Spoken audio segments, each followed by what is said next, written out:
कितने लोग तो सब्र करते करते कब्र तक पहुंच गए। लेटर भी जारी हो गया लेकिन आज तक के रिजल्ट जारी नहीं हो पाया। 10 साल हो गए, एक रिजल्ट के लिए हम तरस गए। एसटीईटी का रिजल्ट 50% पे आउट हुआ और उर्दू बांग्ला टीईटी का रिजल्ट 60% पे गया। उर्दू टीईटी के साथ इंसाफ करो। नीतीश कुमार होश में आओ। नीतीश कुमार मुर्दाबाद।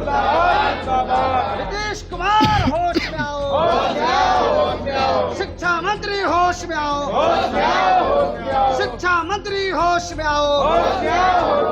उर्दू टीईटी का रिजल्ट जारी करो। दोस्तों नमस्कार, बहुत स्वागत है आपका चौकस भारत में। मैं आपका दोस्त ब्रजेंद्र। देखिए, नीतीश कुमार के इकबाल में हर बार बेल बजाने वाला उर्दू टीईटी के अभ्यर्थी लगातार 2014 से ही दर भटक रहा है। वजह क्या है, ये जानना बहुत जरूरी है। दरअसल ये पास आउट हो गए और उसके बाद ये सड़क पर खड़े हो गए। सरकार कहती है कि भाई हम पूरी टेक्निकली आपकी जांच करेंगे, उसके बाद रिजल्ट देंगे।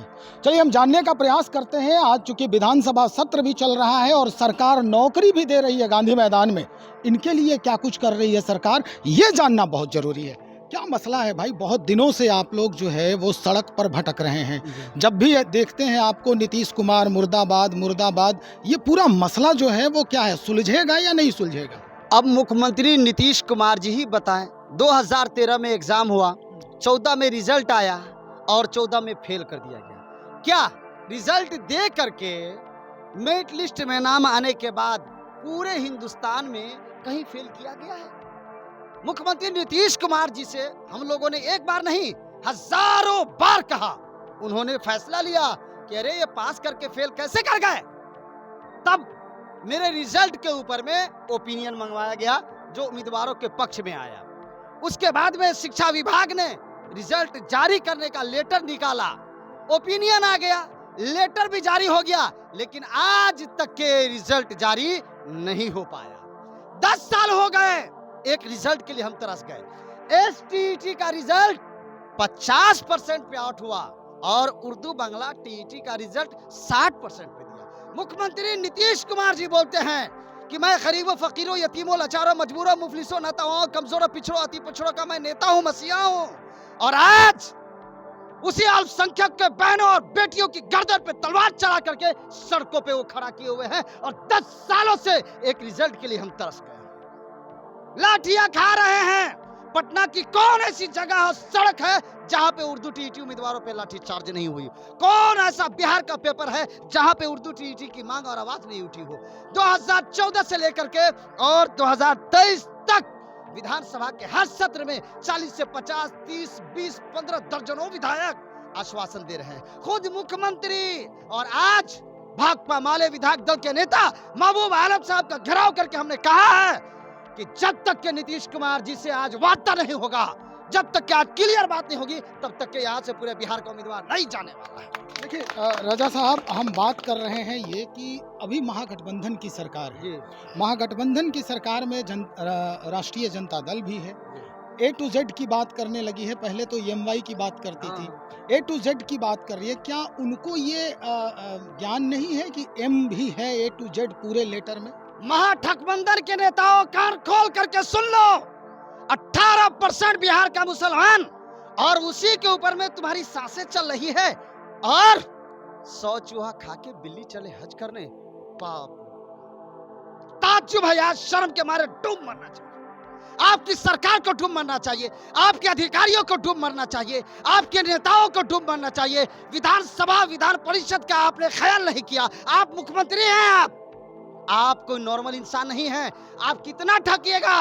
अगर 24 और 25 में ऐसा ही रवैया आपका जारी रहा तो महागठबंधन के नेताओं, कान खोल करके सुन लो, तुम्हारी सारी रैलियों का जवाब पूरे बिहार के मुस्लिम समाज और तुम्हारे एक एक विधायक को ईंट से ईंट नहीं बचा दिया ना, तो फिर मुझे बता देना कि क्या होता है। एक भी रैली का होने नहीं देंगे और सारी रैलियों का पूरे बिहार का मुसलमान विरोध करेगा। रिजल्ट नहीं तो वोट नहीं। महिला अभ्यर्थी भी हैं, इनसे भी जानने का प्रयास करते हैं। देखिए, नीतीश कुमार के प्रति महिलाओं की जो सोच है बिहार में खास करके, वो बड़ा ही सॉफ्ट है। इसलिए कि कई ऐसे काम हुए हैं महिलाओं के हित में नीतीश कुमार जी के आने के बाद कि महिला जो है वो अब जहां भी जाती हैं तो नीतीश कुमार जी के जब भी चुनाव होता है तो उनके तीर छाप पर बटन दबा ही देती है मैक्सिमम महिलाएं। आपने भी उनके इकबाल को बुलंद करने की कोशिश की होगी चुनाव के दौरान, अभी किस तरह से महसूस कर रही हैं आप? अभी तो हम बहुत गिल्टी फील कर रहे हैं। किस बात की गिल्टी हो रही है आपको? उनको जिता के मुख्यमंत्री बना के या फिर उनको वोट जिता कर करके मुख्यमंत्री बना कर करके हमको बहुत गिल्टी फील हो रहा है। 10 साल से हम लोगों को आश्वासन दे रहे हैं कि आज आप लोगों का रिजल्ट निकल जाएगा, कल निकल जाएगा। कहते हैं कि अल्पसंख्यकों के लिए हम बहुत सारा काम कर रहे हैं, तो क्या कर रहे हैं? अगर अल्पसंख्यक का वो सपोर्ट करते तो आज हम यहाँ होते हैं खड़े। या बेटी बचाओ बेटी पढ़ाओ का जो ये नारा है, क्या ये सही है? देखिए, ये तो बिल्कुल प्रूफ है आपके सामने। आप खुद बताइए कि क्या ये सही नारा है? इस नारे पे वो खड़े उतर रहे हैं। मैं भी तो एक बेटी हूँ, पढ़ लिख करके आज दर दर की ठोकरें खा रही हूँ, रोड पर खड़ी हूँ। यहाँ तक कि आज घर जाते हैं तो घर वाले का प्रेशर है, ऊपर से अपना जो लाइफ करियर जो है वो बर्बाद होते हुए हमारे सामने नजर आ रहा है। तो कल को नीतीश जो हमारे सीएम साहब हैं, वो हमसे उम्मीद लगाए बैठे होंगे कि 2024 और 25 में हम अल्पसंख्यक यानी हम उनके वोट से 18% वोट से हम जीत जाएंगे, या 18% वोट वो अपने पैकेट में रखते हैं। ऐसा संभव नहीं है, ऐसा संभव नहीं होगा। हम लोग खुद ही विकल्प चुनने के अब मूड में आ गए हैं। उन्होंने खुद हमें इस चीज को करने के लिए मजबूर कर दिया है। बिल्कुल, ये मजबूर तो किया है। अब क्या होने वाला है? आपके विधायक भी जिनके पास आप आए हैं वो भी आज बात करने गए हैं। किस तरह की बातचीत होती है? क्योंकि 2014 से ही बातचीत हो रही है लगातार। मैंने रजा साहब को देखा है हर जगह, हर दहलीज पर माथा टेकते हुए देखा है मैंने। हम लोग कहाँ नहीं, हम लोग धरना पर बैठे हैं और कहाँ नहीं मार और लाठी चार्ज हुआ है। और कौन मतलब कि इससे डिप्रेस्ड नहीं हुए हैं, या महिला हो या फिर जेंट्स हो। कितने लोग तो सब्र करते करते कब्र तक पहुंच गए, इन्होंने पहुंचा दिया। इनकी मतलब ये है। चलिए, क्या बहुत कहेंगे? शुक्रिया जानकारी देने के लिए। तो भाई, ये महिला है और ये कह रही हैं कि सब्र करते करते कब्र तक पहुंच गए हैं लोग। चलिए, पूरे बिहार के इनके जो जितने भी अभ्यर्थी हैं इस पूरे खेमे के, वो पूरे बिहार के जिला अध्यक्ष आज यहाँ पहुँचे हैं। देखते हैं नीतीश कुमार जी की नजरें इनायत इनके तरफ होती हैं या फिर ये दर दर भटकने के लिए तैयार होते हैं। चुनावी समर है, चुनावी माहौल है, और ऐसे में इनको लुभाने और रिझाने की भरपूर कोशिश की जा रही है। अब ऐसे में ये अभ्यर्थी संतुष्ट हो पाते हैं या फिर से वही ढाक के 3 पात। चलिए, बने रहें, हम और भी खबरों को लेकर बहुत जल्द हाजिर हो रहे हैं। बहुत शुक्रिया आपको।